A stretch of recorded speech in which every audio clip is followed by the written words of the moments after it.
اعوذ باللہ من الشیطان الرجیم بسم اللہ الرحمن الرحیم۔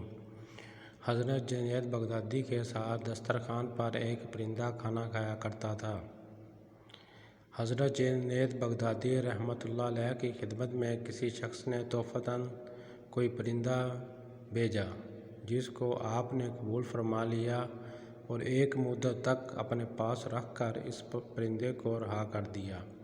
یہ دیکھ کر لوگوں نے آپ سے اس کا سبب دریافت کیا تو ارشاد فرمایا کہ اس پرندے نے مجھ سے فریاد کی کہ جنید، افسوس ہے کہ آپ تو اپنے احباب کی مناجات سے لطف اندوز ہوتے رہے اور میں بے موس و غم و خور آپ کے اس پنجرے میں مقیم رہا۔ میں نے اس کی درد بھری فریاد سن کر اس کو آزاد کر دیا، اور وہ پرندہ جاتے وقت یہ کہہ کر اڑ گیا کہ جب تک کوئی پرندہ ذکر الہی میں مصروف رہتا ہے وہ جال کے پھندے سے آزاد رہتا ہے، اور جہاں ذکر الہی سے غافل ہوا کسی نہ کسی کے جال کے پھندے میں پھنس جاتا ہے۔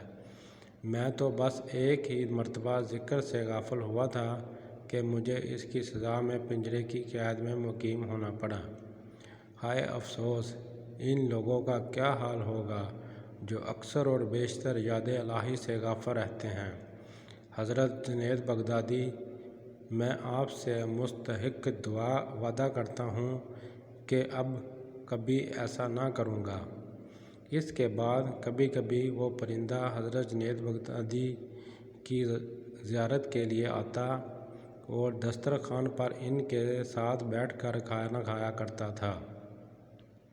چنانچہ جب حضرت جنید بغدادی کا انتقال ہوا تو وہ پرندہ بھی تڑپ کر زمین پر گر کر اس کی روح بھی پرواز کر گئی۔ یہ عجیب واقعہ دیکھ کر لوگوں نے اس پرندے کو بھی حضرت جنید بغدادی کے ساتھ ہی دفن کر دیا، اور مدت کے بعد حضرت جنید بغدادی کے مریدوں میں سے کسی نے ان کو خواب میں دیکھا اور دریافت کیا کہ آپ کے ساتھ کیا معاملہ کیا گیا، تو حضرت جنید رحمۃ اللہ علیہ نے جواب دیا کہ اس پرندے پر رحم کرنے کی وجہ سے اللہ تعالیٰ نے مجھ پر بھی رحم فرما دیا۔ ہمیں بھی چاہیے کہ اپنے ارد گرد پرندوں جانوروں پر رحم کریں، تاکہ ہو سکتا ہے کسی پر رحم کرنے کے صدقے اللہ تعالیٰ ہماری بھی مغفرت فرما دے۔